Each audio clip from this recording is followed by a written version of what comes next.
Been a busy week for Tiger Woods. On Monday, his divorce was finalized. On Tuesday, his ex-wife spoke out for the first time. Now he's playing in a golf tournament outside New York City and doing surprisingly well. He shot a 6-under par yesterday, putting him in a tie for the lead.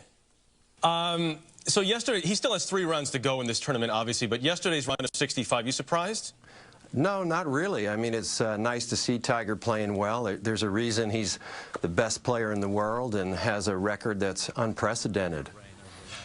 Michael, a lot of people have been analyzing his swing and his technique since he's come back. You think that's the wrong thing to be looking at, right? Yeah, of course. I mean, I don't think it's a surprise that Tiger's vulnerability doesn't really come in the form of Phil Mickelson or some of the other players, but it really comes in the form of, you know, what affects his personal life, his spirit, his balance, and that's what we've seen. And he's human like everybody else, and we tell people after they go through a divorce, you know, it's always 9 months to a year that it'll be really hard, and here we are at the 9-month mark, and he's just closed his divorce, so I think it sort of makes sense that he's finding his game now. Finding his game in a mental game, perhaps the most fickle of all games mentally. If you were advising him right now moving forward, both this week and beyond that, what would you say? Well, I just want to make one comment, Jeff. Even more than his mental game, what makes the greatest athletes great is more than their physical, their mental, but really that spirit piece. You know, how Tiger always makes that clutch putt really speaks to this issue of what goes on in his heart. So when his heart's wounded, he's more human.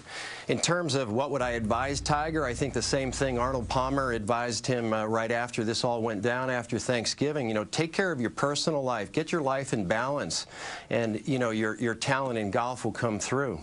Yeah, well, we've mentioned he's obviously done a decent amount of that to inflict some of that pain on himself. But confidence is a huge part of his game, as we've talked about. In the seconds we have left here, Michael, he said yesterday he's still confident he'll pass Jack Nicklaus's 18 major titles. Do you think he'll do that?